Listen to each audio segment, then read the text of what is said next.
TOMTV ki talking point ki thoromda mayam taram noksari ngasi thamjariba talking point ki topic asi mausagam madum manai only khoi da khenari basi malem ge tuan tuan balebak singda leiriba khoi gi maruina Manipuri masa singa mafam aduda oiriba makhoi makhoi na leiriba leibak sing aduda oiriba COVID-19 ki phibam du naina bani ngasi goina naina du si Canada, Philippines samadi Russia ni loinena COVID-19 present scenario in Canada, Philippines and Russia hairiba topic asida kanane na budong tang asi TOMTV ki talking point ki studio da online da join to biriba si ahan boina saktak sage Rahul Pathan khoi gi Russia ge BELGOROD State Medical University da MBBS last year da tamliba mahiroini Rahul Pathan bu amamta da khoi gi TOMTV ki talking point ki thorom da taram noksari thank you loinena mathang da join to biriba si Canada da lebiriba lamdamashigi koi miyam na dum khangnaraba YouTube ta yam toina uraba misama khangni ai soidana mayam da saktaksage BIRKARNELZELZIT THIYAM birbu anukta da taram nuksari thank you so much loinena akoi gi ahum su bages oina ngasi gi TOMTV gi talking point da join to gudoriba si atom BIRJIT SINGH Lyceum Northwestern University Philippines ta medicine second year tamliba mahiroini atom BIRJIT si khoi gi hoji line lauraga lairabani miku khuragi matungda khoi join tawna khudong chabdo longchage ahan boina ngasi thamjariba topic asigi question si ai Russia da lebiriba Rahul Pathan da laksage Rahul Russia ge oina hojik lairiba si khoi gi USA da leiba John Hopkins University dagi hairiba university asida leiba Center for System Science and Engineering CSS ina piba report ki matungina total confirm case si lising marifuga chamapan nifu mapan ni aduga sibagi masing asina satret ka nifu taret oire loinena laina asidagi laing aga phagalkiba mioi masing si lising taruka satret humpu taret oire maramaduna Russia goina hojik lairibasi total confirm ne total death ne total recovery gi masing sing si yengba matam dai khoi death ki mi sibagi chang si adum yam phajana name haiba tare leibak ahum sigi oina ngasi goina Canada, Philippines amadi Russia ga compare to matam da Russia goina di khwaidagi nemba figure ni hojik lairibasi Russia da COVID-19 gi sandorokpagi phibam si kamainu bi hojik phawda Russia goina lairiba status saitare COVID-19 gi license sigi oi sir sir Russia gi si ahan keno hojik makki oina di Moscow da na yamba sandokpane moi se 80 to 90% je Moscow de gelai ada Moscow da mapan da European travelers mayam na purapane ado hujik makki oina mortality rate yam name bagi maram se koi Russia gi medical supply and se amar of the yam phaba aduga moi infectious disease department da so yamna masigi akupa marol da yamna kuna naina ga lay aduna ventilators ki chang se yam wa sar hoi se dum ubirangani Russia dagi US atop lam da ventilator supply dum tawbani na aduna mortality ki chang se yembani na hujik se dum akoi Russia da lockdown budil su akoi gi India gi dumaina yam na strict lay makti na te adu atop commodities me am da dum free oiba aduga khara relax oiba se dum yaw akoi gi Russia goina mortality rate se sibagi sang se name si se khoi gi Rahul na thambi bada Russia gi oina ana laing gi keno si yamna sakhole haiba tare khoina dum masi observe taw matam da khoina adum loba yare smaina but positive oibagi masing si atuki matik yami ngasi khoina khanari ba nainari ba laibak ahum siga yengba matam de Russia na khoi gi positive oibagi masing si de khwaidi yami lising marifu gi mathak ta lay almost marifu ma thoi yoragum bane adoi taragade hoi sir Haji ahan bada du thambigi ba khoi gi mapan dagi changthok changsin tawba na ama leigre but maru oina Russia sigi manung sidai tare laibak manung sida khoi gi asuk yamna positive oibagi confirm case masing si yami bese kari no oiba ya na khanbi like thak khoi gi nong thak ki lambi lekha gi lambi ising gi lambi hair ba tuan ba khoi gi changthok changsin tawna bagi laibak siga atopa laibak sing siga phawna na ba tuan ba lambi sing si dagi hendok na kari gi damakta akhoi gi Russia da masing se yam mino haibase kari observation lay okay sir community akhoi state to state transmission je hujik phawba Russia da haraga di lockdown lay jarga so dum tawe adi train chatpa adi bus chatpa adu amarom da Russia gi oina lockdown je hujik mak ꯂꯩꯇꯥꯔꯒꯁꯨ ꯃꯤ ꯑꯌꯥꯝꯕ 50% ꯗꯤ ꯃꯣꯏ ꯀꯩꯁꯨ follow ꯇꯧꯗꯕ ꯍꯥꯏꯔꯒꯗꯤ relax ꯌꯥꯝ ꯇꯧꯋꯦ government office ꯃꯣꯏꯒꯤ economy ꯌꯥꯝ down ꯑꯣꯏꯔꯛꯄꯅꯤꯅ government office ꯑꯗꯒꯤꯗꯤ ꯒꯣꯔꯃꯦꯟ ꯁꯤꯡꯁꯦ ꯂꯣꯏ ꯑꯦꯛꯇꯤꯚ ꯑꯣꯏꯔꯒ ꯂꯩꯕꯅꯤꯅ ꯃꯤ ꯆꯠꯊꯣꯛ ꯆꯠꯁꯤꯟꯁꯦ ꯍꯧꯖꯤꯛ ꯏꯚꯟ ꯑꯩꯒꯤ ꯃꯃꯥꯡꯗ ꯍꯧꯖꯤꯛ ꯐꯥꯎꯁꯦ ꯑꯗꯨꯝ ꯀꯩ ꯍꯥꯏꯅꯤ ꯕꯁ ꯍꯥꯏꯗꯤ ꯄꯕ꯭ꯂꯤꯛ ꯇ꯭ꯔꯥꯟꯁꯄꯣꯔꯠꯁꯦ ꯑꯗꯨꯝ ꯇꯧꯔꯤ ꯑꯗꯨꯒ ꯄꯨꯇꯤꯟꯅꯗꯤ ꯑꯍꯥꯟꯕꯒꯤ ꯑꯣꯏꯅꯗꯤ ꯍꯧꯖꯤꯛꯃꯛ ꯗꯦꯠ 30 ꯁꯤꯒꯤ ꯊꯥꯁꯤꯒꯤ ꯗꯦꯠ 30 ꯐꯥꯎꯗꯤ ꯂꯣꯛꯗꯥꯎꯟꯒꯤꯗꯤ ꯂꯥꯎꯊꯣꯛꯈ꯭ꯔꯕꯅꯦꯕ ꯑꯗꯨ ꯑꯣꯏꯔꯒꯁꯨ ꯄ꯭ꯔꯖꯥꯁꯤꯡꯁꯦ ꯆꯨꯝꯅꯒꯤ ꯃꯣꯏꯒꯤ ꯁꯦꯜꯐ ꯑꯦꯋꯦꯌꯔꯅꯦꯁ ꯑꯣꯏꯅ ꯁꯣꯁꯤꯌꯦꯜ ꯗꯤꯁꯇꯦꯟꯁꯤꯡꯒꯨꯝꯕ ꯇꯧꯕ ꯁꯤꯒꯨꯝꯕ ꯇꯧꯕ ꯅꯠꯇꯅ ꯄꯨꯔꯥ ꯌꯨꯝꯗ ꯂꯣꯛꯗꯥꯎꯟ ꯇꯧꯔꯒ ꯂꯩꯕꯗꯣ ꯑꯗꯨꯃꯛꯇꯤ ꯂꯩꯇꯦꯅ ꯈꯜꯂꯦ ꯑꯗꯨꯒ ꯍꯧꯖꯤꯛꯁꯨ ꯔꯁꯤꯌꯥꯒꯤ ꯑꯇꯣꯞꯄ ꯁ꯭ꯇꯦꯠ ꯚ꯭ꯂꯥꯗꯤꯀꯥꯞꯀꯥꯁ ꯍꯥꯏꯒꯗ꯭ꯔꯥ ꯑꯗꯨꯒꯤ ꯁ꯭ꯇꯦꯠꯁꯤꯗ ꯑꯩꯈꯣꯏ ꯑꯦꯟꯇꯤ ꯂꯣꯛꯗꯥꯎꯟꯒꯤ ꯍꯥꯏꯗꯤ ꯄ꯭ꯔꯣꯇꯦꯁꯀ ꯑꯗꯨꯝ ꯇꯧꯔꯤ ꯍꯥꯏꯗꯤ ꯋꯦꯁꯇꯔꯟ ꯀꯟꯇ꯭रीꯗ ꯇꯧꯕ ꯑꯗꯨꯃꯥꯏꯅ ꯑꯗꯨꯅ ꯁꯤꯒꯨꯝꯕ ꯃꯌꯥꯝꯁꯤ ꯄꯨꯟꯁꯤꯜꯂꯒ ꯑꯗꯨꯝ ꯍꯦꯟꯒꯠꯂꯛꯄꯩꯁꯤꯗꯤ ꯑꯗꯨꯝ ꯃꯁꯥꯅ ꯔꯁꯤꯌꯥꯒꯤ ꯑꯩꯈꯣꯏꯒꯤ ꯁꯤꯇꯤ ꯈꯔꯗ ꯑꯦꯟꯇꯤ ꯂꯣꯛꯗꯥꯎꯟ ꯃꯨꯚꯃꯦꯟ ꯂꯥꯛꯄꯒꯤ ꯋꯥꯐꯝ ꯑꯃ ꯊꯝꯕꯤꯔꯦ ꯂꯩꯅꯥꯁꯤ ꯍꯣꯏ ꯂꯥꯛꯁꯤꯟꯅꯕ ꯍꯣꯠꯅꯕꯗ ꯃꯥꯂꯦꯝꯒꯤ ꯇꯣꯉꯥꯟ ꯇꯣꯉꯥꯟꯕ ꯂꯩꯕꯥꯛꯁꯤꯡ ꯑꯁꯤꯗ ꯑꯩꯈꯣꯏꯒꯤ ꯂꯣꯛꯗꯥꯎꯟꯁꯤ ꯇꯣꯉꯥꯟ ꯇꯣꯉꯥꯟꯕ ꯃꯈꯣꯏꯒꯤ ꯃꯑꯣꯡ ꯃꯇꯧ ꯍꯥꯏꯕ ꯇꯥꯔꯦ ꯂꯣꯛꯗꯥꯎꯟꯁꯤ ꯃꯥꯏ ꯄꯥꯛꯅ ꯆꯠꯊꯅꯕ ꯑꯩꯈꯣꯏꯒꯤ ꯂꯩꯉꯥꯛꯁꯤꯡꯅ ꯑꯀꯟꯕ ꯆꯦꯛꯁꯤꯟ ꯊꯧꯔꯥꯡ ꯃꯌꯥꯝ ꯂꯧꯈꯠꯂꯤ ꯕꯠ ꯔꯁꯤꯌꯥꯗ ꯑꯦꯟꯇꯤ ꯂꯣꯛꯗꯥꯎꯟꯒꯤ ꯃꯨꯚꯃꯦꯟ ꯐꯥꯎꯕ ꯂꯩꯔꯦ ꯍꯥꯏꯕꯒꯤ ꯋꯥꯐꯝ ꯂꯩꯔꯤ ꯃꯁꯤꯅ ꯃꯔꯝ ꯑꯣꯏꯔꯒ ꯍꯣꯏ ꯑꯩꯈꯣꯏꯒꯤ ꯔꯁꯤꯌꯥꯗ ꯃꯤ ꯁꯤꯕꯒꯤ ꯆꯥꯡ ꯅꯦꯝꯃꯒꯁꯨ ꯄꯣꯖꯤꯇꯤꯚ ꯑꯣꯏꯕꯒꯤ ꯃꯁꯤꯡꯁꯤ ꯌꯥꯝꯃꯤ ꯍꯥꯏꯕꯒꯤ ꯍꯣꯏ ꯃꯁꯤꯒꯤ ꯑꯣꯏꯊꯣꯛꯄ ꯌꯥꯕ ꯃꯔꯝꯁꯤ ꯂꯣꯛꯗꯥꯎꯟꯁꯤꯕꯨ ꯌꯥꯅꯤꯡꯗꯕ ꯄꯥꯕ꯭ꯂꯤꯛ ꯇ꯭ꯔꯥꯟꯁꯄꯣꯔꯠꯁꯨ ꯂꯩꯕ ꯁꯤꯒꯨꯝꯕ ꯃꯔꯝ ꯈꯔꯁꯤꯗꯒꯤ ꯑꯣꯏꯔꯛꯄꯁꯨ ꯌꯥꯏꯅ ꯈꯟꯖꯩ ꯂꯩꯕꯥꯛ ꯃꯅꯨꯡꯒꯤ ꯑꯣꯏꯅ ꯁꯟꯗꯣꯛꯄꯒꯤ ꯀꯩꯅꯣꯁꯦ ꯃꯥꯅꯦ ꯑꯣꯀꯦ ꯑꯩ ꯍꯣꯏ ꯃꯊꯪꯁꯤ ꯁꯔ ꯀꯅꯥꯗꯥꯗ ꯂꯩꯕꯤꯔꯤꯕ ꯕꯤꯔꯗ ꯂꯥꯛꯆꯒꯦ ꯕꯤꯔ ꯀꯅꯥꯗꯥꯒꯤ ꯍꯣꯏ ꯑꯣꯏꯅꯗꯤ ꯍꯧꯖꯤꯛ ꯂꯩꯔꯤꯕ ꯐꯤꯒꯔꯁꯤ ꯇꯣꯇꯦꯜ ꯀꯟꯐꯥꯔꯝꯗ ꯄꯣꯖꯤꯇꯤꯚ ꯑꯣꯏꯕꯒꯤ 95,939 ꯁꯤꯈꯤꯕ ꯃꯁꯤꯡꯁꯤꯅ 2,994 ꯑꯗꯨꯒ ꯔꯤꯀꯚꯔ ꯇꯧꯈꯤꯕ ꯃꯁꯤꯡꯁꯤꯅ 13,000 ꯌꯦꯡꯅꯕ ꯃꯇꯝꯗ ꯃꯤ ꯁꯤꯕꯒꯤ ꯈ꯭ꯋꯥꯏꯗꯒꯤ ꯋꯥꯡꯕꯁꯤ ꯀꯦꯅꯥꯗꯥꯗꯅ ꯍꯦꯜꯂꯦ ꯍꯥꯏꯕ ꯇꯥꯔꯦ ꯂꯩꯕꯥꯛ ꯑꯍꯨꯝꯁꯤꯒ ꯌꯦꯡꯅꯕ ꯃꯇꯝꯗ ꯀꯦꯅꯥꯗꯥꯒꯤ ꯑꯣꯏꯅꯗꯤ COVID-19 ꯂꯥꯏꯆꯠ ꯑꯁꯤ ꯀꯅꯥꯗꯥ ꯍꯥꯏꯔꯤꯕ ꯂꯩꯕꯥꯛ ꯑꯁꯤꯗ ꯍꯧꯖꯤꯛ ꯍꯧꯖꯤꯛ ꯂꯩꯅꯥ ꯑꯁꯤꯅ ꯂꯥꯟꯗꯥꯔꯛꯂꯤꯕꯁꯤ ꯀꯔꯝꯕ ꯃꯑꯣꯡꯗ ꯀꯔꯝꯕ ꯂꯝꯕꯤꯗ ꯆꯠꯂꯤꯅ ꯈꯜꯂꯤ ꯍꯧꯖꯤꯛꯐꯥꯎꯒꯤ ꯑꯗꯨꯝ ꯀꯦꯅꯗꯥꯁꯦ ꯋꯥꯟ ꯑꯣꯐ ꯗ ꯃꯣꯁ ꯑꯦꯐꯦꯛꯇꯦꯗ ꯆꯠꯂꯛꯄ ꯌꯥꯕꯒꯤ ꯀꯩꯅꯣ ꯂꯩ ꯑꯗꯣ ꯒꯚꯔꯟꯃꯦꯟꯠꯅꯁꯨ ꯌꯥꯝꯅ ꯐꯥꯏꯠ ꯇꯧꯔꯤ ꯑꯗꯩꯗ ꯑꯩꯈꯣꯏꯒꯤ ꯅꯦꯠꯇ ꯃꯌꯥꯝ ꯊꯤꯕꯗ ꯐꯪꯗꯕ ꯑꯩꯈꯣꯏꯅ ꯗꯦ ꯇꯨ ꯗꯦ ꯎꯕ ꯍꯥꯏꯇꯥꯔꯦꯀꯣ ꯑꯩꯈꯣꯏꯒꯤ ꯐ꯭ꯔꯦꯟ ꯁꯔꯀꯜꯁꯤꯡꯗ ꯎꯕ ꯃꯇꯝꯗ ꯑꯌꯥꯝꯕ ꯋꯦꯁꯇꯔꯟ ꯀꯟꯇ꯭ꯔꯤꯁꯤꯡꯒ ꯑꯗꯨꯝ ꯏꯃꯥꯟ ꯃꯥꯟꯅꯩ ꯃꯣꯏꯁꯦ ꯈꯤꯇꯪꯈꯛ ꯀꯩꯅꯣ ꯑꯩꯈꯣꯏꯒꯤ US ꯇꯒ ꯂꯦꯟ ꯑꯣꯐ ꯗ ꯐ꯭ꯔꯤ ꯀꯥꯏꯅ ꯑꯩꯈꯣꯏꯅ ꯇꯧꯕ ꯉꯝꯗꯕ ꯂꯩꯇꯦꯒ ꯍꯥꯏꯕꯒꯤ ꯇꯥꯏꯞꯇ ꯏꯚꯟ ꯂꯩꯅꯥꯁꯤꯅꯕꯨ ꯑꯩꯈꯣꯏ ꯊꯤꯡꯕ ꯉꯝꯃꯣꯏꯒ ꯍꯥꯏꯕꯒꯤ ꯇꯥꯏꯞꯇ ꯑꯩꯈꯣꯏꯒꯤ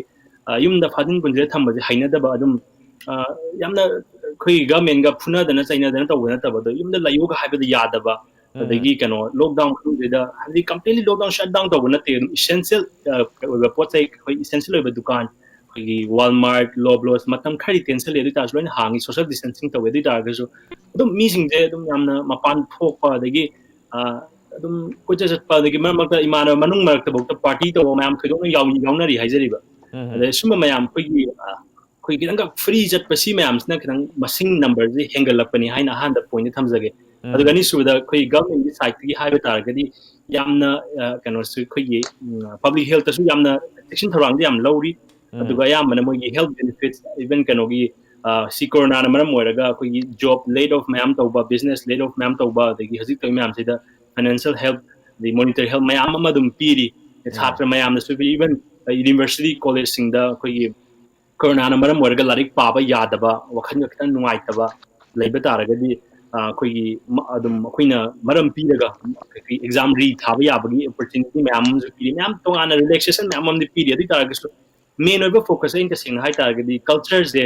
ꯑꯩꯈꯣꯏꯒꯤ ꯏꯟꯗꯤꯌꯥꯗꯅ ꯑꯩꯈꯣꯏ ꯃꯌꯥꯝꯅ ꯍꯥꯏꯅꯔꯤꯕ ꯅꯃꯁꯇꯦ ꯇꯧꯏ ꯁ꯭ꯋꯥꯏꯗꯅ ꯑꯗꯨꯝ ꯈꯨꯠ ꯁꯣꯛꯅꯕ ꯈꯣꯠꯅꯕ ꯑꯗꯨꯝ ꯇꯧꯕ ꯈꯣꯠꯄ ꯑꯗꯒꯤ ꯃꯌꯥꯝ ꯃꯃꯥꯡꯗꯗꯤ ꯃꯥꯛꯁ ꯍꯥꯏꯖꯕ ꯃꯅꯨꯡꯗꯗꯤ ꯑꯗꯨꯝ ꯀꯩ ꯍꯥꯏꯅꯤ ꯐꯦꯃꯤꯂꯤ ꯐ꯭ꯔꯦꯟ ꯁꯔꯀꯜꯗꯗꯤ ꯑꯗꯨꯝ ꯌꯥꯝꯅ ꯔꯤꯂꯦꯛꯁ ꯑꯣꯏꯕꯒꯤ ꯃꯑꯣꯡ ꯈꯔ ꯑꯗꯨꯝ ꯎꯏ ꯍꯥꯏꯅ ꯁꯨꯃꯥꯏꯅ ꯊꯝꯖꯒꯦ ꯍꯧꯖꯤꯛ ꯑꯩꯅ ꯑꯍꯥꯟꯕꯒꯤ ꯑꯣꯏꯅ ꯋꯥꯔꯤ ꯁꯥꯟꯅꯖꯕꯗ ꯔꯁꯤꯌꯥꯁꯨ ꯀꯅꯥꯗꯥꯗꯁꯨ ꯃꯤꯌꯥꯝꯅ ꯂꯣꯛꯗꯥꯎꯟꯁꯤ ꯃꯤꯑꯣꯏ ꯈꯔꯅ ꯏꯟꯕ ꯄꯥꯝꯃꯒꯁꯨ ꯂꯣꯛꯗꯥꯎꯟꯒꯤ ꯑꯊꯤꯡꯕꯁꯤ ꯃꯤꯑꯣꯏ ꯈꯔꯅꯗꯤ ꯃꯁꯤ ꯄꯥꯝꯗꯕꯒꯤ ꯃꯃꯤ ꯑꯃ ꯑꯩꯅ ꯎꯕ ꯐꯪꯉꯤ ꯔꯁꯤꯌꯥꯗꯁꯨ ꯑꯦꯟꯇꯤ ꯂꯣꯛꯗꯥꯎꯟ ꯃꯨꯚꯃꯦꯟ ꯐꯥꯎꯕ ꯆꯪꯁꯤꯜꯂꯦ ꯍꯥꯏꯕꯒꯤ ꯋꯥꯐꯝ ꯂꯩꯔꯦ ꯀꯦꯅꯥꯗꯥꯗꯁꯨ ꯃꯄꯥꯟ ꯊꯣꯛꯂꯛꯄ ꯃꯇꯝꯗ ꯑꯦꯠꯂꯤꯁ ꯂꯣꯛꯗꯥꯎꯟꯒꯤ ꯆꯠꯅ ꯀꯥꯡꯂꯣꯟ ꯈꯔ ꯉꯥꯛꯄ ꯇꯥꯔꯒꯁꯨ ꯂꯩꯔꯤꯕ ꯃꯤꯌꯥꯝ ꯂꯩꯔꯤꯕ ꯈꯨꯟꯗꯥ ꯂꯩꯇꯥꯔꯤꯕ ꯃꯐꯝꯁꯤꯡꯗ ꯍꯥꯏꯕ ꯇꯥꯔꯦ ꯃꯗꯨꯗ ꯑꯩꯈꯣꯏꯒꯤ ꯂꯣꯛꯗꯥꯎꯟꯁꯤ ꯃꯄꯨꯡ ꯐꯥꯅ ꯌꯥꯝ ꯏꯐꯦꯛꯇꯤꯕ ꯑꯣꯏꯅ ꯆꯠꯊꯗꯕꯒꯤ ꯃꯃꯤ ꯑꯃ ꯎꯕ ꯐꯪꯉꯤ ꯃꯊꯪꯁꯤ ꯑꯩ ꯐꯤꯂꯤꯄꯤꯟꯁꯇ ꯂꯩꯕꯤꯔꯤꯕ ꯑꯇꯣꯝ ꯕꯤꯔꯖꯤꯠꯇ ꯂꯥꯛꯆꯒꯦ ꯕꯤꯔꯖꯤꯠ ꯇꯥꯕꯤꯕ꯭ꯔꯥ ꯇꯥꯖꯔꯤ ꯍꯥꯏꯕꯤꯌꯨ ꯇꯥꯃꯣ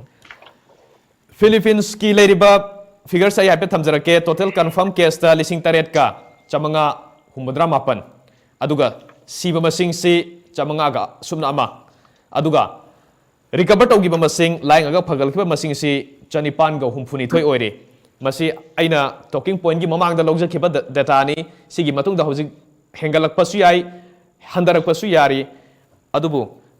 ꯌꯥꯎꯔꯤꯕ ꯗꯦꯇꯥꯁꯤꯗ ꯑꯩꯈꯣꯏꯅ ꯌꯦꯡꯕ ꯃꯇꯝꯗ ngasi leibak ahum khanariba leibak ahum si masigi yengba matamda aikoigi Philippines na samanga ga sumna amakhatani series case na lising taret ka chamanga humudra mapa leibada Philippines ko di confirm positive oibagi confirm case ga sibagi masinga yengnaba matamda COVID-19 gi phibam si Philippines ta karamba phibam da leiriana kan bi ayamana su Philippines si ithat ki leibak oina su tawbak aduna ahan boina masi thambiro first round goina okay Philippines ki oina government na chathariba government na piriba activities government na praja mayam gi damakta thambiriba lockdown se praja mayam na support tawe haina lobjaninge maram sina khwaidagi chawwa kano tawwa kai hai tare maram sina ne koina masingje yamna nadaba gi masingje yam thina handariba je masigi ne na thamjage government na lockdown se ekoi March 16 dagi impose tawgibane adu matungda continuously anirak sure lockdown se extend tawgiba until May 15 phau tawgre takka nongna ado masingje yamjadraga su government sina chathariba thawong sida haigadra mayam se pura lockdown completely shut down tawna nateba nongmada akoigi tangai phadaba sing je moina pibi basu yaure di mafam hamna chalaga distribute tawbire moigi barangai hare area gi sing club sing sina pibire adugi su mathakta akoigi week amada 3 days khaidwe 3 days moina pass piraga week amada masigi area sidagi mi sing kai thoga leiba yaba adaga mathangdana mo week atopanda 3 days leraga atopa mafam dagi mo area amadagi mo chalaga market dagi leiba yaba khotpagi facilities am khogi market sing dagi dum pochai leiba yabagi khudong chabase bahatabiyo masije sumaina tawbi akoigi lockdown se numidangi pung 9 dagi na ayuki pung manga faudi complete ni kanamta thokpa yadre sigi matam simadi aduga atopam ayuki matam 6 around 6 to 3 sugumba matam sida market maruina malls sum public accessories akoi lebam se dum hangbire government na kana tawbadagi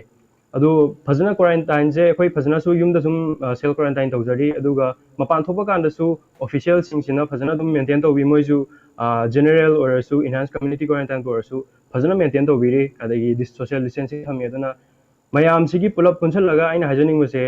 government na chathariba government na lokhalai ba step sing sida praja mayam na support tawbagi ne hajage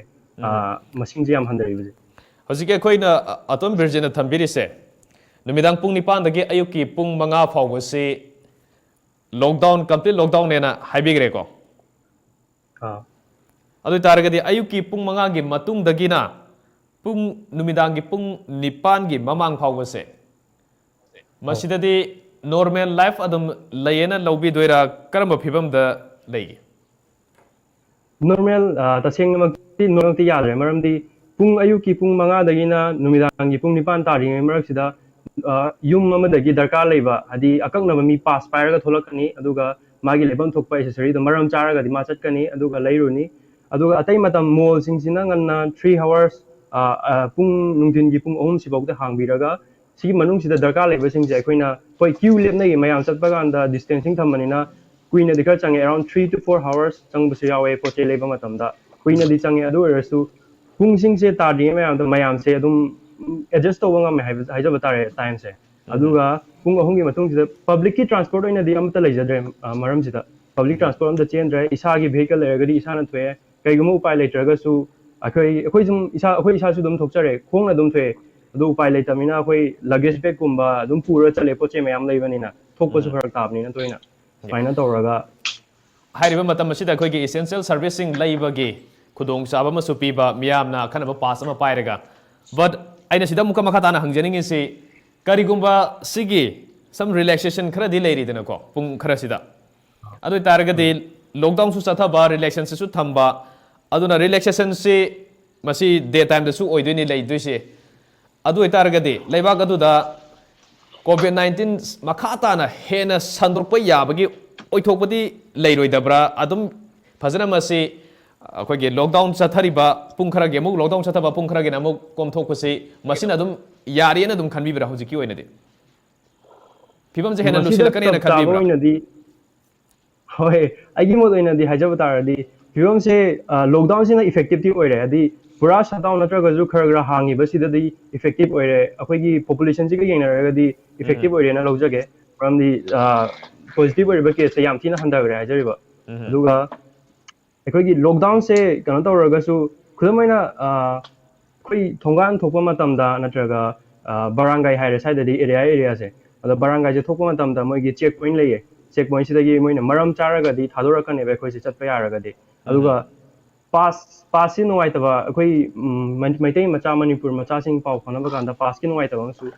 building amada pass ama khadang pibiram ba yawe tuna mayam se winer raga thokpani na awa abam ju thengna ba hai tare adagi pojai se yen ba lai haraga su hek thengna hodobugumba koina thohodabagi adagi swaina to ba yawbadagi tangai phadana koi je marmar da pre even ai phauba 3 times so ai handaki lockdown se 2 days sure masi manong da me humni di thokcharure ado ayuk thokpa je pung taruk or 7 side it thokpa je dum queue su lere me dum lecture queue du su aduga around 11 or 12 si mamang na dum mayam se changma matam da moina amuksu fazna market se distance thamaga manung da phamale aduga market si manung da hek changba gi mafam je nang moina ticket ama pire ticket sida number pire aduga nang 30 minutes piba akoi da 30 minutes si manung nang lain go coaching da leiraga amuk tholoka da lambi sida chatkiba lambi sida amuk thoka da almain toraga fazana spraying booth fazana thambire aduna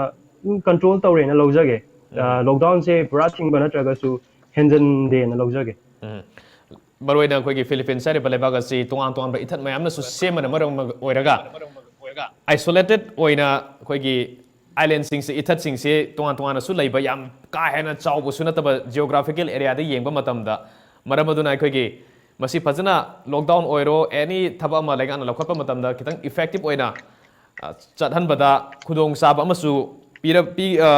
pina jum dum khanjai haba tare mathang se keno ta laksage Rahul da laksage Rahul tabi ko oh sorry tar wegi medical gi satra moina mahiro moina Russia da hojik leiriba kogi COVID-19 gi positive oibe case masing siam wang dise hana kogi lockdown ga sathadringai da atopa lebak singa Russia ga phawdok phawjin tawnaba atopa lamdai changakpa Russia dai sakhiba sathok chasin tawnaba sigi maram sinasu kogi leibaga sida COVID-19 si santoranabagi masa masu dum soidana oirangone na khanjai ayamba leibak singda dum thokpa kenoni masidi chamanaba lockdown tawgra matung dabade sathok chasin je khara restriction khar leirangani ngasai su thabikiba layo lockdown se leina atopa mafam khara da mok lockdown si yaning dabagi ihau hauba khongjang changsin ba yauri bisi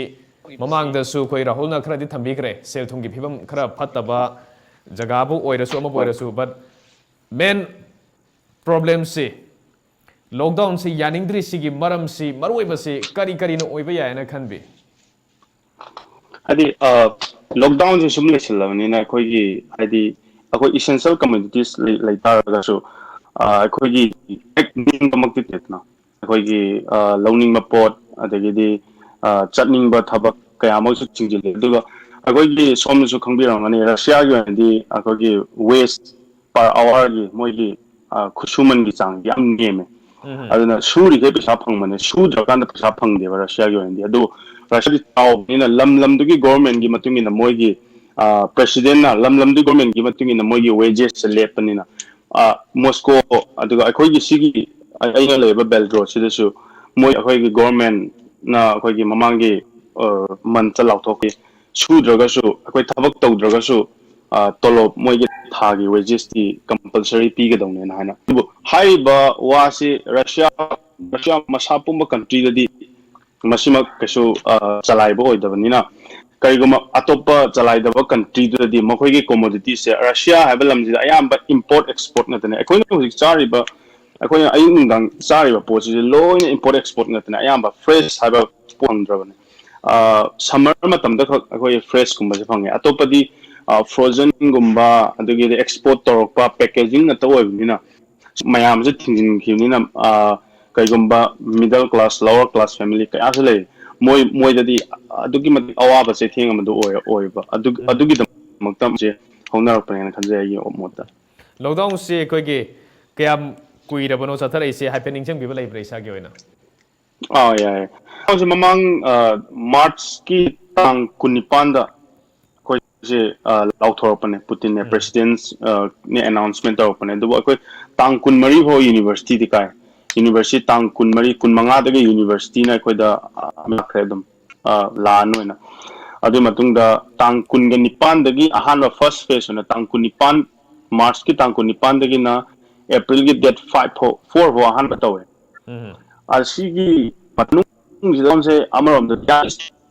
ꯑꯩꯈꯣꯏꯒꯤ ꯍꯣꯁꯇꯦꯜꯗ ꯐꯥꯎꯕ ꯊꯣꯛꯄꯁꯤ ꯄꯨꯡ 13ꯗꯒꯤꯅ ꯄꯨꯡ 3 ꯐꯥꯎꯈꯛ ꯅꯨꯡꯊꯤꯟꯒꯤ ꯁꯤ ꯊꯣꯛꯄ ꯌꯥꯏ ꯑꯇꯣꯞꯄꯗꯤ ꯊꯣꯛꯄ ꯑꯝꯇ ꯌꯥꯍꯟꯗꯕ ꯑꯗꯨꯒ ꯅꯨꯃꯤꯗꯥꯡꯒꯤ ꯄꯨꯡ 12ꯒꯤ ꯃꯇꯨꯡꯗ ꯃꯤ ꯆꯪꯕ ꯌꯥꯗꯕꯒꯤ ꯁꯨꯃꯥꯏꯅ ꯌꯥꯝꯅ ꯁ꯭ꯇ꯭ꯔꯤꯛ ꯑꯣꯏꯕ ꯔꯨꯜ ꯊꯝꯃꯝꯃꯦ ꯑꯗꯨꯒꯤ ꯂꯣꯛꯗꯥꯎꯟꯁꯦ ꯂꯣꯏꯔꯒ ꯑꯅꯤꯁꯨꯕ ꯄꯨꯇꯤꯟꯅ ꯑꯃꯨꯛꯀ ꯗꯦꯠ 30 ꯐꯥꯎꯕ ꯑꯦꯛꯁꯇꯦꯟ ꯇꯧꯔꯛꯄꯁꯤꯗꯗꯤ ꯃꯌꯥꯝꯁꯦ ꯑꯟꯑꯦꯋꯦꯌꯔ ꯑꯣꯏꯕꯩ ꯇꯥꯏꯞꯇ ꯇꯧꯔꯒ ꯑꯗꯨꯝ ꯍꯧꯖꯤꯛꯁꯨ ꯂꯣꯛꯗꯥꯎꯟꯁꯦ ꯂꯩꯔꯤꯕꯅꯤ ꯑꯗꯨꯁꯨ ꯃꯤꯁꯦ ꯑꯗꯨꯝ ꯆꯠꯅꯩ ꯑꯗꯨꯒ ꯔꯤꯂꯦꯛꯁꯦꯁꯟ ꯌꯥꯝ ꯊꯝꯃꯦ ꯍꯥꯏꯗꯤ ꯏꯁꯦꯟꯁꯤꯌꯦꯜ ꯀꯃꯣꯗꯤꯇꯤꯁ ꯑꯩꯈꯣꯏ ꯗꯨꯀꯥꯟ ꯀꯩꯀꯥ ꯑꯇꯩ ꯂꯣꯏꯅ ꯁꯣꯞꯄꯤꯡ ꯃꯣꯜꯒ ꯂꯣꯏꯅ ꯁꯠ ꯗꯥꯎꯟ ꯇꯧꯈ꯭ꯔꯦ ꯍꯧꯖꯤꯛ ꯍꯥꯡꯉꯤꯁꯦ ꯁꯨꯄꯔ ꯃꯥꯔꯀꯦꯠꯀ ꯑꯩꯈꯣꯏꯒꯤ ꯗ꯭ꯔꯒ ꯁ꯭ꯇꯣꯔ ꯑꯅꯤꯁꯤ ꯈꯛꯇꯅꯦ ꯍꯥꯡꯉꯤꯁꯦ ꯑꯇꯣꯞꯄ ꯍꯥꯡꯗꯦ ꯑꯗꯨꯒ ꯐꯨꯗ ꯁ꯭ꯇꯣꯜ ꯑꯣꯟꯂꯥꯏꯟ ꯃꯌꯥꯝꯅ ꯑꯣꯟꯂꯥꯏꯟ ꯆꯥꯅꯤꯡꯕꯒꯤ ꯐꯨꯗ ꯑꯣꯟꯂꯥꯏꯟ ꯑꯣꯔꯗꯔ ꯇꯧꯕꯗꯨꯅ ꯑꯗꯨꯃ ꯍꯥꯡꯉꯦ ꯑꯗꯨꯒ ꯑꯇꯣꯞꯄ KFCꯒꯨꯝꯕ ꯃꯦꯛꯗꯣꯅꯥꯜꯗꯒꯨꯝꯕꯁꯤꯅ ꯐꯝꯗꯕꯤꯗ ꯇꯦꯛ ꯑꯋꯦꯁ ꯈꯛꯇꯪ ꯑꯣꯏꯅ ꯇꯧꯔꯦ ꯑꯗꯨꯃꯥꯏꯅ ꯑꯇꯣꯞꯄ ꯀꯌꯥ ꯑꯃ ꯁꯦꯝꯗꯣꯛꯑꯒ ꯂꯩ ꯑꯗꯨꯒ ꯀꯝꯄ꯭ꯂꯤꯠ ꯁꯠ ꯗꯥꯎꯟ ꯃꯛꯇꯤ ꯑꯩꯈꯣꯏꯗ ꯏꯟꯁꯇꯣꯜ ꯇꯧꯗ꯭ꯔꯦꯅ ꯈꯟꯖꯩ ꯑꯗꯨꯗꯤ ꯍꯧꯖꯤꯛ ꯆꯠꯊꯔꯤꯕ ꯂꯣꯛꯗꯥꯎꯟꯁꯤ ꯁꯦꯀꯦꯟ ꯐꯦꯁꯅꯤ ꯔꯁꯤꯌꯥꯒꯤꯁꯦ ꯑꯧ ꯑꯦꯄ꯭ꯔꯤꯜ ꯁꯦꯀꯦꯟ 4ꯗꯒꯤ ꯍꯧꯔꯒ ꯑꯦꯄ꯭ꯔꯤꯜ 30 ꯐꯥꯎꯕꯅꯤ ꯏꯟꯗꯤꯌꯥꯒ ꯌꯦꯡꯅꯕ ꯃꯇꯝꯗ ꯔꯁꯤꯌꯥꯒꯤ ꯂꯣꯛꯗꯥꯎꯟꯁꯤ ꯏꯟꯗꯤꯌꯥꯅ ꯍꯦꯟꯅ ꯁꯥꯡꯉꯦ ꯍꯥꯏꯇꯥꯔꯦ ꯏꯟꯗꯤꯌꯥꯒꯤꯁꯦ ꯃꯥꯔꯆ 25ꯗꯒꯤ ꯍꯧꯈꯤꯕꯅꯤ ꯑꯍꯥꯟꯕ ꯐꯦꯁꯁꯤ ꯑꯗꯨꯒ ꯑꯦꯄ꯭ꯔꯤꯜꯒꯤ ꯇꯥꯡ 14ꯗ ꯑꯍꯥꯟꯕ ꯐꯦꯁ ꯂꯣꯏꯈ꯭ꯔꯦ ꯑꯦꯄ꯭ꯔꯤꯜꯒꯤ ꯇꯥꯡ 15ꯗꯒꯤ ꯍꯧꯔꯒ ꯃꯦꯒꯤ ꯇꯥꯡ 3 ꯐꯥꯎꯕ ꯁꯦꯀꯦꯟ ꯐꯦꯁꯁꯤ ꯂꯩꯗꯣꯔꯤꯕꯅꯤ ꯍꯧꯖꯤꯛꯁꯤ ꯁꯦꯀꯦꯟ ꯐꯦꯁꯅꯤ ꯆꯠꯊꯔꯤꯕꯁꯤ ꯕꯠ ꯂꯩꯕꯥꯛ ꯑꯗꯨꯗ ꯑꯣꯏꯔꯤꯕ ꯁꯦꯜ ꯊꯨꯝꯒꯤ ꯐꯤꯕꯝ ꯑꯃꯗꯤ ꯑꯩꯈꯣꯏꯒꯤ ꯃꯤꯌꯥꯝꯅ ꯅꯣꯡꯃꯗ ꯇꯉꯥꯏꯐꯗꯕ ꯏꯁꯦꯟꯁꯤꯌꯦꯜ ꯀꯃꯣꯗꯤꯇꯤꯁꯤꯡ ꯆꯥꯅ ꯊꯛꯅꯕ ꯄꯣꯠꯂꯝꯁꯤꯡ ꯐꯪꯕꯒꯤ ꯁꯤꯒꯨꯝꯕ ꯍꯤꯔꯝꯁꯤꯡꯁꯤꯗ ꯑꯩꯈꯣꯏꯒꯤ ꯄ꯭ꯔꯣꯕ꯭ꯂꯦꯝ ꯈꯔ ꯂꯩꯕ ꯍꯥꯏꯕ ꯇꯥꯔꯦ ꯃꯤꯌꯥꯝꯅ ꯑꯋꯥꯕ ꯈꯔ ꯊꯦꯡꯅꯕꯅ ꯃꯔꯝ ꯑꯣꯏꯔꯒ ꯂꯣꯛꯗꯥꯎꯟꯁꯤ ꯌꯥꯝ ꯀꯨꯏꯅ ꯆꯠꯊꯔꯛꯏ ꯃꯁꯤ ꯌꯥꯅꯤꯡꯗꯦ ꯍꯥꯏꯕꯒꯤ ꯑꯗꯨꯒꯨꯝꯕ ꯏꯍꯧꯁꯨ ꯃꯌꯥꯝ ꯑꯃ ꯂꯥꯛꯄꯅꯦꯅ ꯈꯟꯖꯩ ꯑꯩ ꯀꯩꯅꯣꯗ ꯕꯤꯔꯗ ꯑꯃꯨꯛ ꯂꯥꯛꯆꯒꯦ ꯕꯤꯔ ꯀꯅꯥꯗꯥꯒꯤ ꯑꯣꯏꯅꯗꯤ ꯂꯣꯛꯗꯥꯎꯟ ꯃꯅꯨꯡꯁꯤꯗ ꯑꯩꯈꯣꯏꯒꯤ ꯃꯤꯌꯥꯝꯗ ꯐꯪꯍꯟꯒꯗꯕ ꯂꯩꯉꯥꯛꯀꯤ ꯃꯥꯏꯀꯩꯗꯒꯤ ꯃꯤꯌꯥꯝꯗ ꯐꯪꯒꯗꯕ ꯆꯥꯅ ꯊꯛꯅꯕ ꯄꯣꯠꯂꯝꯁꯤꯡ ꯇꯉꯥꯏꯐꯗꯕ ꯍꯤꯗꯥꯛ ꯂꯥꯡꯊꯛ ꯌꯥꯎꯅ ꯅꯨꯡꯇꯤꯒꯤ ꯁꯤꯖꯤꯟꯅꯒꯗꯕ ꯏꯁꯦꯟꯁꯤꯌꯦꯜ ꯀꯃꯣꯗꯤꯇꯤꯁꯤꯡ ꯁꯤꯒꯤ ꯃꯇꯥꯡꯗꯗꯤ ꯗꯤꯁꯇ꯭ꯔꯤꯕ꯭ꯌꯨꯁꯟ ꯁꯤꯁꯇꯦꯝꯁꯤ ꯀꯃꯥꯏꯅ ꯂꯩꯕꯤ ꯀꯃꯥꯏꯅ ꯍꯥꯏꯕꯤꯅꯤꯡꯉꯤ Thank you for the question. ꯑꯍꯥꯟꯕꯗ ꯑꯩꯈꯣꯏꯒꯤ ꯃꯐꯝ ꯈꯔꯗ ꯍꯥꯏꯇꯥꯔꯦ ꯃꯐꯝ ꯈꯔꯗ ꯑꯗꯨꯝ door to door service ꯍꯥꯏꯇꯥꯔꯦ ꯄꯤꯕ ꯂꯩ ꯑꯗꯨꯒ personal view ꯔꯣꯝꯗꯒꯤ ꯑꯍꯥꯟꯕ ꯄꯣꯏꯟ ꯃꯆꯥ ꯑꯃꯇꯪꯗ ꯑꯩꯈꯣꯏꯅ ꯀ꯭ꯂꯥꯁ ꯇꯧꯔꯤꯉꯩꯗ ꯑꯩꯈꯣꯏꯅ ꯂꯣꯛꯗꯥꯎꯟꯁꯦ ꯃꯥꯔꯆ ꯑꯗꯥꯏꯗ ꯍꯧꯔꯛꯄꯅꯤ ꯂꯣꯛꯗꯥꯎꯟ ꯀꯝꯄ꯭ꯂꯤꯠ ꯂꯣꯛꯗꯥꯎꯟ ꯅꯠꯇꯦ ꯈꯤꯇꯪ ꯁꯣꯁꯤꯌꯦꯜ ꯗꯤꯁꯇꯦꯟꯁꯤꯡ ꯇꯧꯁꯦꯅ ꯑꯗꯨꯃꯥꯏꯅ ꯇꯧꯔꯒ ꯇꯞ ꯇꯞꯅ ꯀꯠ ꯑꯣꯐ ꯇꯧꯈꯤꯕꯅꯤ ꯑꯗꯨꯅ ꯑꯗꯨꯀꯥꯟꯗ ꯑꯗꯨꯝ ꯗꯤꯁꯇ꯭ꯔꯤꯕ꯭ꯌꯨꯁꯟꯁꯦ ꯏꯁꯝ ꯁꯝꯅ ꯑꯩꯈꯣꯏꯒꯤ ꯄꯔꯁꯣꯅꯦꯜ ꯄꯔꯁꯄꯦꯛꯇꯤꯚ ꯑꯃ ꯌꯦꯡ ꯇꯥꯔꯒꯗꯤ ꯑꯩꯈꯣꯏꯒꯤ ꯄ꯭ꯔꯣꯐꯦꯁꯔꯁꯤꯡꯅꯐꯥꯎꯗ ꯁꯥꯇ꯭ꯔꯒꯤ ꯌꯨꯝꯗꯒ ꯑꯗꯒꯤ ꯃꯣꯏꯒꯤ ꯀꯩꯅꯣꯗ ꯃꯦꯜ ꯕꯣꯛꯁꯇꯒ ꯑꯆꯥꯄꯣꯠ ꯃꯣꯏ ꯊꯤꯟꯕꯤꯔꯝꯕ ꯑꯗꯨꯃꯥꯏꯅ ꯇꯧꯋꯦ ꯑꯗꯨꯒ ꯃꯦꯟ ꯑꯣꯏꯅ ꯑꯩꯈꯣꯏꯒꯤ ꯆꯥꯅ ꯊꯛꯅꯕ ꯊꯤꯟꯕ ꯈꯣꯠꯄ ꯏꯃꯨꯡꯗ ꯁꯨꯃꯥꯏꯅ ꯇꯧꯕꯁꯤ ꯇꯁꯦꯡꯅ ꯀꯦꯅꯥꯗꯥ ꯍꯥꯏꯔꯤꯕ ꯀꯟꯇ꯭ꯔꯤꯁꯤꯗꯗꯤ ꯑꯩꯈꯣꯏꯅ ꯇꯧꯗ꯭ꯔꯦ ꯑꯗꯨꯕꯨ ꯑꯩꯈꯣꯏꯒꯤ ꯋꯥꯜꯃꯥꯔꯠ ꯑꯗꯒꯤ ꯂꯣꯕ꯭ꯂꯣꯁ ꯀꯥꯏꯅ ꯍꯥꯏꯔꯤꯕ ꯑꯩꯈꯣꯏꯒꯤ ꯁꯨꯄꯔ ꯃꯥꯔꯀꯦꯠ ꯍꯥꯏꯕ ꯇꯥꯔꯦ ꯑꯩꯈꯣꯏꯒꯤ ꯃꯤꯛꯁ ꯁ꯭ꯇꯣꯔꯁꯤꯡꯁꯦ ꯃꯣꯏꯗ ꯑꯌꯥꯝꯕꯅ ꯑꯗꯨꯝ ꯄꯣꯠ ꯆꯩꯁꯤꯡꯁꯦ ꯑꯗꯨꯝ ꯄꯨꯂꯞ ꯊꯝꯃꯦ ꯃꯣꯏꯁꯦ ꯁ꯭ꯇꯣꯛꯁꯦ ꯑꯌꯥꯝꯕꯅ ꯑꯗꯨꯝ ꯇꯧꯅꯕꯗꯤ ꯍꯣꯠꯅꯩ ꯑꯗꯨꯕꯨ ꯃꯣꯏꯅ ꯌꯦꯟꯕꯗ ꯍꯧꯖꯤꯛ ꯍꯧꯖꯤꯛ ꯃꯌꯥꯝꯅꯁꯨ ꯌꯥꯝ ꯅꯣꯛꯅꯤꯡꯕꯁꯨ ꯑꯣꯏꯕ ꯌꯥꯝꯅꯁꯨ ꯋꯥꯅꯕ ꯑꯩꯈꯣꯏꯒꯤ ꯗꯤꯁꯇ꯭ꯔꯤꯕ꯭ꯌꯨꯠ ꯇꯧꯕꯗ ꯉꯝꯗꯕ ꯍꯥꯏꯇꯥꯔꯒꯗꯤ ꯐꯦꯁ ꯃꯥस्क ꯁꯤꯁꯤꯃ ꯊꯥ ꯑꯃ ꯍꯦꯜꯂꯦ ꯐꯪꯗꯕ ꯁꯨ ꯎꯈꯤꯗ꯭ꯔꯦ ꯋꯤꯛ ꯐꯦꯁ ꯋꯤꯛ ꯃꯥस्ꯛꯁꯦ ꯊꯥ ꯆꯠꯂꯒ ꯑꯃ ꯍꯦꯜꯂꯦꯕ ꯍꯪꯉꯤꯁꯤꯗ ꯐꯪꯗ꯭ꯔꯤꯁꯦ ꯃꯐꯝ ꯈꯔꯗ ꯑꯗꯨꯝ ꯁ꯭ꯇꯣꯛ ꯂꯥꯛꯀꯅꯤ ꯅꯣꯡꯉꯥꯜ ꯂꯣꯏꯒꯅꯤ ꯁ꯭ꯇꯣꯛ ꯂꯥꯛꯀꯅꯤ ꯅꯣꯡꯉꯥꯜ ꯂꯣꯏꯒꯅꯤ ꯁꯨꯡ ꯐꯪꯗ꯭ꯔꯦ ꯍꯥꯏꯁꯦ ꯑꯩꯈꯣꯏꯒꯤ ꯑꯩꯒ ꯈꯪꯅꯕ ꯃꯤꯐꯥꯎꯗ ꯉꯔꯥꯡꯗ ꯉꯥꯏꯔꯤ ꯏꯃꯥꯟꯅꯕ ꯑꯃꯅ ꯐꯦꯁ ꯃꯥस्क ꯑꯃ ꯂꯩ ꯂꯧꯑꯣꯅ ꯍꯥꯏꯔꯝꯃꯤꯁꯦ ꯑꯗꯣ ꯌꯥꯝꯅ ꯐꯪꯗꯦ ꯍꯥꯏꯇꯥꯔꯦ ꯑꯗꯒꯤ ꯍꯦꯟ ꯁꯦꯅꯤꯇꯥꯏꯖꯔꯁꯤꯃ ꯌꯥꯝꯅ ꯃꯔꯥꯡ ꯀꯥꯏꯅ ꯐꯪꯉꯦ ꯁꯤꯁꯤꯃ ꯐꯖꯅ ꯇꯧꯔꯦ ꯁꯣꯁꯤꯌꯦꯜ ꯗꯤꯁꯇꯦꯟꯁꯤꯡꯁꯦ ꯐꯖꯅ ꯇꯧꯔꯦ ꯁ꯭ꯇꯣꯔ ꯑꯃꯗ ꯑꯩꯈꯣꯏꯒꯤ limited number thamme hai tare khoi mi kunthra nga dagi hena chang ya daba nifu dagi hadi ama thoki ba ama changba hadi mi sing de gap phadang thamba nataba ama thodi ama changba ama thodi ama changba smai to bagi system yamna phajaba tawe aduga adui targa su khoi gi yamna khoi gi tibada hasaina haijagi ba noning ba hai ba hai targa di khoi sigi lamje khoi gi sing budi marang kaina phange bo moi gi toiletry items na ba matam da keno moi se toilet paper go mase yama season hai tare toilet paper go mase yam phangdaba gi yamna sauna ba toilet paper mi sing dina launa ba heta munna ba adu am tawe aduga khoi hani amna hajik am lek sai question da khoi pusala khoi gi mai pak ta bagi kanom da side am da kai de kai de mak lai no aduga khoi gi masing ge taptha ba yar bisum hengal ise kai gi no na hai matam da khoi gi Canada se un yam ta ba lam ne hai ta even 6 to 7 months se un da dum kup hai ja batare khoi even last week bok da un tai hai ta khoi summer yong na ba da aduna Canada hai ba lam se summer se am maru hai ta summer yo ba je khoi mayam gi ngauna bi ne hai ta ma pan thong bana sahi tha tare te lockdown ne hai ta masa gi natural lockdown ne natural lockdown lai gre natural lockdown ne masa gi evening ne summer je yo pa se mayam thong na ngauna na ba si bis da de mayam thong na ba de ko na thong khona ba matang je da lockdown la pa se mayam khangam na ba plus depression la yak pa si na ju maram mo ga government na high in da ba and plus adu gi point am su lai re aduga number 3 da sai khoi gi marup kano share om da gi ju pan bi ba public transport ki adagi even Philippines the public transport ka equally high do sida di Canada da di taseng na kakte public transport se kakte adubu yamna moi gi khoi gi bus se mamang thang ba saruk ta khoi gi driver fam ba jaga sai da sit manga tru kana ga moina dum caution area oin hai tar moina punjal laga adu dum mi changak ta ba habidi driver gi through the gi mapan da gi mi changak ta maning da dum phaman ba driver samna handa ba hai tar public transport dum chalaina ba doina adu gi system on khakti ui hojibo gi da hai ba tara ga di aduga distribution matang da last point in ai ka distribution gi da pansin jara ba da pochai di ayam badum lep leitana phanghalli hojibo gi di adui target price ta seng hai ta di price ta yama thina wangana thengna yama thina wang khatna re hai tare khoi gi international satra hai jaba tare khoi asia rom da gi lakpa cheng za ga leibai khoi gi di hai tare ga di khara wai kai gum double jaw kangu di phaba khoi price adum badi yam alu jaw double gi num phaba cheng gum jam tang eduna sigi matang da international satra khoi asia satra adu mangai problem asingna distribution gi dum yam phina to bi hai tare distribution gi madum leire aduga maman wang bagi ama wafam ama leire loina face mask si fazana phangde haibagi wafam masu leire Canada da hojik leiri ba miyamna thenari base maroina masima leire aduga vir akoi gi lockdown se loi khrama matung da leibak aduda covid-19 gi oirak pa yaba mong se lockdown se atom akoi gi sahi supadi to ba yabadi natabni na samagi period khara laingana leiriba khoi situation ji yenga ga matam du gi handle to bani maramaduna lockdown si if lawthok ki taragadi covid-19 si gi oirak pa yaba phibam masina leibak tu da hena misimina hena tholpa yaina khanbi bra isa gi wakhalon da natragana miyam na tasengna social distancing gumba amadi niti niyam sing se isa gi oba PPE gumba phajana sijina taragadi masi adum lakshan bangamne na khanbi bra thank you for the question yam phazai question je do lockdown je loi khaga covid-19 di loi jingai gi point am khak covid-19 je loi jiba do lockdown di lotion ji ba haibam khak do asi ham the cultural perspective ta yeng ko matam da ikoi gi han na moiro thengda matam da khut sok nai hybrid oi taraga ikoi di personal distance am khak lai haitare mi amaga wari sana ba da hek mai mit nakshana ba ushita boina lowe ikoi gi culture twice da di yam naksin na yem thengna ba kona ba en to ba wai ba bari culture am khak lai bane lockdown je lai gi ta ga social distancing je completely fail wer ka do male ai no di hojik po am khak yauna social distance to bana maram wer ga se kai yam contagious or local coronavirus contagious or mi am di am na ba yam live ba yam thu ba po am khak oi cultural perspective di yam na salak sabong khak oi do male Canada gum ba lam si aduga point number 2 the karigumba lockdown je loigraba adu coronavirus loigraba sigi impact china kamaina mio the impact kamaila hogni haise ai sama international marketing major ne about Canada gi adu na simyam da koi saba ingzaba matam da haji Canada je society am to lam makhak ne point number 1 da society yam to gan le hai ta society depression ke gino di various factor me angkhak lai re khoi yum rom da di angang je chana bi ta da ma haiwa lai sa de ta da ma lai de kano wai shit pe ju paisa angang sena pe ju paisa samhat pe ju paisa haga jab pe ju paisa paisa ki paisa ta adu mana sing se kai distance hana simam jena maram moiraga khoi gi sing je mayam u da di party to ba de yam pun ba adai no u ba hai tare adu itara ga su amarom da di khoi yamna anung da yamna kijaba story ga hai ba da yamna maming jali lam ne hai ba tare aduna khoi masam yamna depression ya wang ba lam khak poi sisna maram moiraga kamain to ge hai matam covid 19 jina na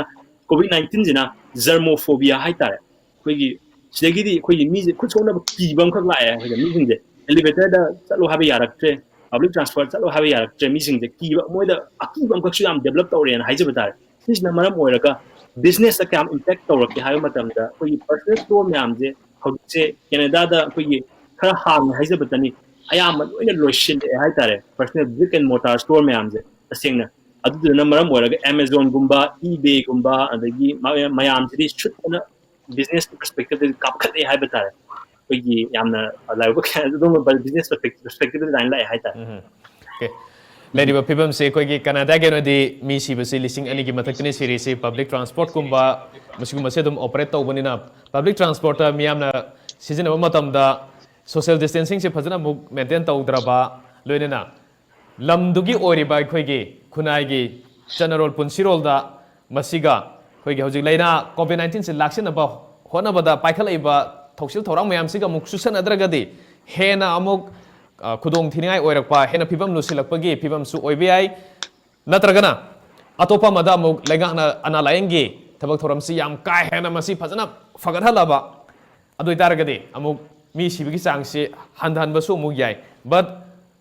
reality dade miyam gyan tadraba wakhal tadraba aduga leina asidagi ngakthokna bo honabada aikoi isagi thonggang ne haibasi kauthoki taragadi fana sakhot poisanu fana ina khun baleba oisunu leina sin laksina bo honabada adubak awaba madi oigane na khanjai ai russia gi rahul dong laksege rahul russia da hojik leiriba phibam sida aina birda hangjaki bo wafom da dum rahul da su laksarage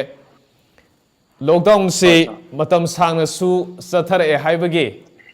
nungai taba yaning da ba phongdok ko leire loinana laibak aduda leiriba miyamna thengnariba khudong chadaba sing aduga yengma matamda lockdown si loisan khraba matungda russia gi oinadi mi sibgi name di almost adum name but positive oibagi masing di yamanina russia gi oinadi kari phibam oirakpa yaina khanbi aduga laibak tugi oiba ana laengi phibam di adum farena adum thambiri ahanba rahulna khumbi khibada akon bedu dum lakpi kaigumba si lockdown se kaigumba government na lift tawki tar so koi 80,000 hena koi infectious disease hospital da na announcing loin lei aduna makoi singina lockdown se lor kuma tam da so kahani kaigumba koi self awareness hai dar self awareness natana hujiki one de kesu upai lete dubu russian government oina putin na han next june dagi koi human plasma testing tawni haibagi wafam amju thamkre aduga hujiki sum lockdown je kushilakuna maram orga mi se kasu aware tabai tare adum hana di sum kiram bado sum masana phajagini isana chekshil laga loire haibagi mo na mask sanitizer adagi glove kumbu upaga sigumba tawbusina maram orga mi se kasu thawa sanara adu isana self awareness lojaba asido oin lai aina topada hangjaw matam da sudum self awareness sine mo khina hai asi atopadi harak kaso adi self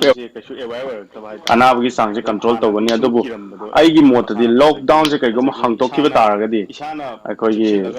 mortality rate su wangkhalakadra habagi singnabasu lai wangchu wangkhalakani active case dum hinkalakani aina khanje yokan positive oibagi masing su yamna lairibani na lockdown manung si phawbada miyamna register pa yaning da ulakpagi phiba mayam su leiba loina na miyamna theinariba problem sing adu gi yenga kanda mo lockdown si lokthokraba matungda lockdown si loiraba matungda lebak adu gi miyamna thengnaga da ba haitare covid 19 na phirak pa sai theng dagi leibak miyam duna thengnagadaba awaba si adum aikoina yengjaba matamda khara makhai dum leirani sidi Russia khaktagi natana leibak khudi makidi dum leirani but leibak tugi oiriba sel thungi phibam ana laingi phibam gi matungina some degree dikha khena ba yaina thamjage loinana ai philip keno da laksage Philippines ki BIRJIT da laksage BIRJIT Philippines ki oinadi koigi ana laingi phibam si leibak tugi na adum phajana pharian khanbibra laingana lokhatpam thokpa koigi section thorangsi mapung phana adum lokhatpa sigi phibam da lena khanbibra loinana koigi Philippines da lockdown si loi kharba matungda ithat leibak sing soiba ayamana Philippines aduna lockdown sigi matungda Philippines ki onadi oirakpa yaba phibam singse maroina COVID-19 gi laiset sina ohelakadaba keno singse result singse Philippines ki kamaina observation thamininge section thorangsi mapung phana dum lokhat pa फजबा question है हिरम सिदा आइना समझनिंग से Philippines की ओइनदी कोई कोई positive case से अराउंड 7500 मुख खतम ओरगसु अखोई की फ्रंट लाइनर सिंग जे हेल्थ कनो सिंग दा हेल्थ वर्कर सिंग अदि नर्स डॉक्टर मयाम सिंग जे एक्सपोज तो बगी दी पब्लिक BIRJIT मेरा बता सके तभी ब्रो BIRJIT लाउड स्पीकर तंग कनो तो बियो Oh, tao nong se kan na sure adugi. Sorry about that. Philippines ki oinadi tang try to biyo amta som the sound is saying dra madu ge se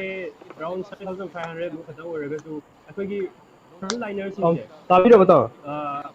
kano sing da